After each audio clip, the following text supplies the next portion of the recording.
God. We are so glad you're tuning in for week 5 of our Back to School Survival Guide. This morning we get to hear a tip from our friends at Kids Spring. So let's say hello to Mr. Brain, not to be confused with the name Brian, in the science lab. Oh yes, it's that time of year again. In just a few short days, the first science project of the grading period is due, and I can't wait.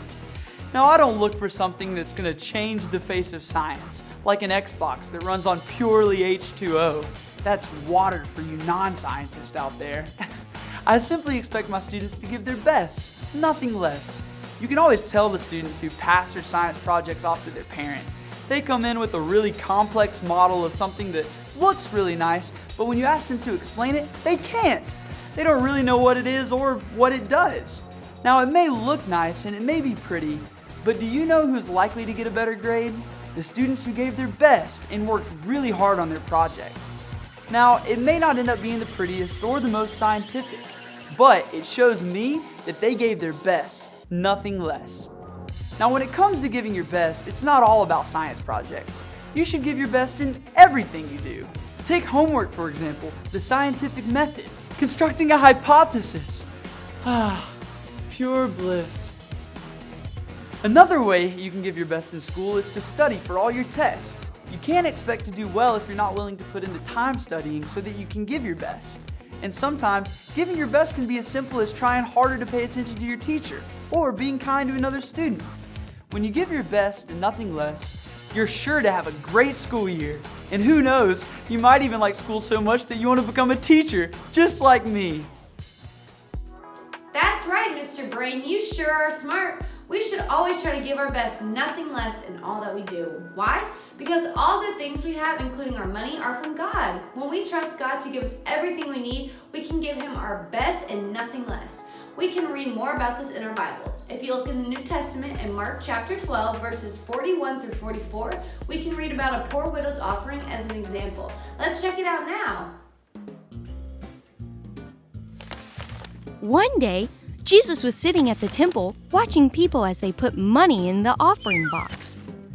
This money was an offering to God and was used to provide for everything that people would need to do God's work at the temple. As Jesus watched, he saw all kinds of people giving money, including a lot of rich people. They were putting in lots of money. Then, a poor widow walked up to give an offering. She dropped in 2 small coins that were only worth a few pennies. That may not seem like much, but it was all she had. Jesus noticed the woman's gift to God and saw that she gave her best and nothing less. He called his 12 special friends to come see her gift. He said to them, "That poor widow has put more into the offering box than all the others." They all gave a lot because they were rich. But she gave even though she is poor. She put in everything she had. That was all she had to live on. Jesus knew that this woman was trusting God to give her everything she needed. Jesus wants us to give some of the money that we have too. When we do that, it shows that we trust Him to give us what we need and that we are giving our best and nothing less. Boys and girls, it's easier to give our best school, home, and anywhere we go when we have God's Word in our hearts and our minds.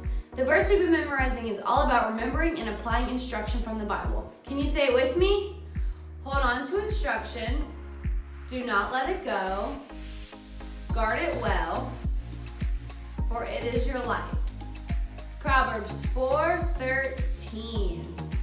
Way to go. You guys are well on your way to having a great school year. See you back here next week for our next Back to School Survival Guide. Bye, friends.